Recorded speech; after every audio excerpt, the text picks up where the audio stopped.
Hello दोस्तों, कैसे हैं आप सब। आशा करती हूँ आप सब स्वस्थ होंगे और मस्त होंगे। एक कहानी आप लोगों के लिए लेके आई हूँ। अगर अच्छी लगे तो आप लोग कमेंट कीजिएगा और हमसे कोई छोटी मोटी गलती हो जाए उसे माफ़ कीजिएगा। पति पत्नी दोनों डॉक्टर थे।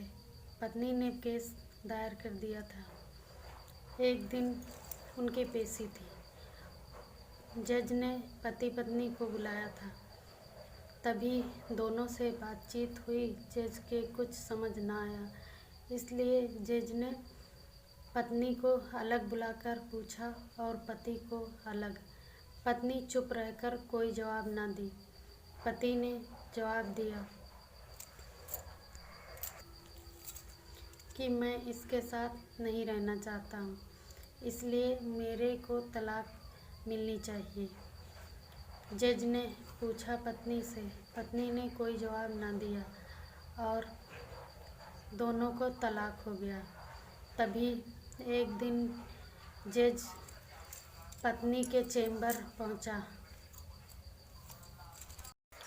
तभी एक दिन जज डॉक्टर पत्नी के चेंबर में पहुंचा और वह बोला कि आज मैं ना जज हूँ और आप ना ही मुलजिम हैं।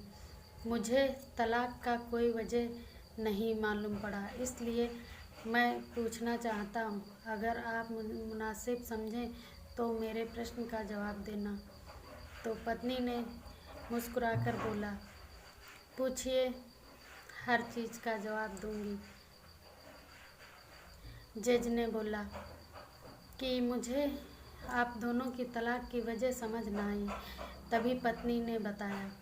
बड़े ही सरलता से उसने जवाब दिया कि मेरे पेट में पल रहे 4 मंथ का बच्चा है और मुझसे मेरे पति चाहते हैं कि मैं भ्रूण हत्या करूं और लिंग की जांच कराऊं, इसलिए मैंने ये वजह ना रखकर केस दायर किया क्योंकि यह मेरे।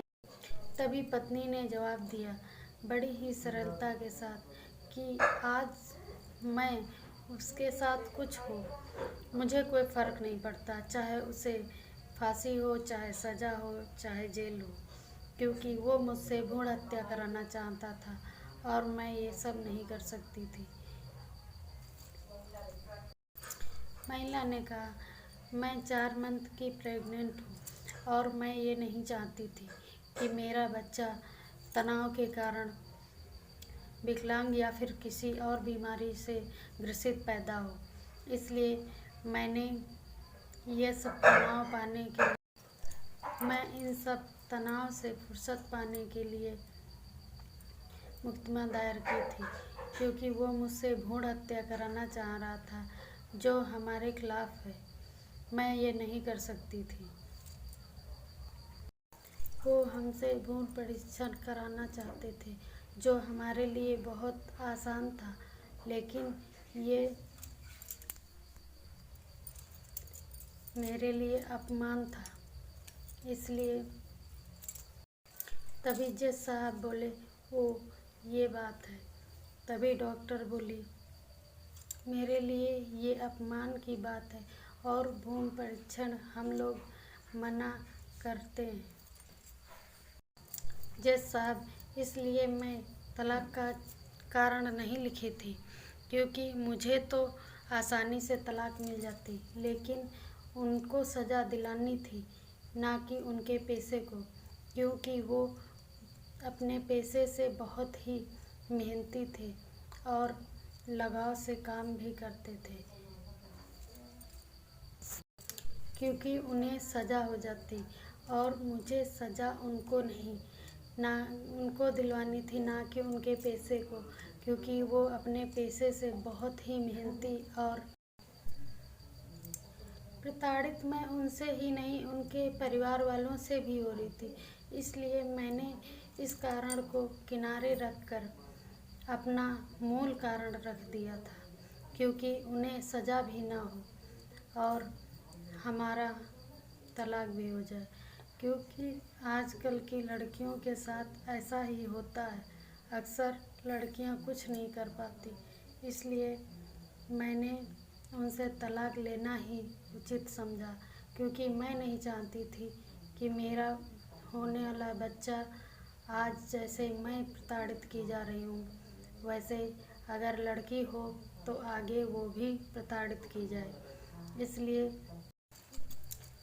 तभी जज साहब बोले, इतना होने के बावजूद भी तुमने उस प्राणी को बचा लिया।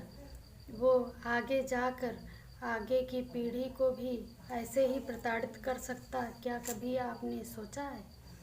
तभी उस लेडीज ने जवाब दिया। जज साहब बोले, हम सुंदर प्राणी हैं और ईश्वर पर आस्था रखते हैं और ईश्वर से कल्पना करते हैं। बुलावा ऑपरेशन के लिए आया और वो लेडीज अपने चैम्बर से निकलते हुए जज साहब से बोली, क्षमा कीजिएगा, और वह ऑपरेशन थिएटर की तरफ चल पड़ी। तभी जज साहब सोचने लगे मन ही मन में कि हम कौन होते हैं, बेटा हो या बेटी, ये तो ऊपर की देन है, इसको कौन रोक सकता है। और जो हमारे नसीब में लिख के रखे हैं ईश्वर, वही हमें मिलेगा। इसलिए हम लोग को पहल करनी चाहिए। और इस वीडियो से आपको क्या सीख मिलती है कमेंट कर ज़रूर बताएं। वीडियो अच्छी लगी हो तो चैनल को सब्सक्राइब करना, लाइक करना और शेयर करना।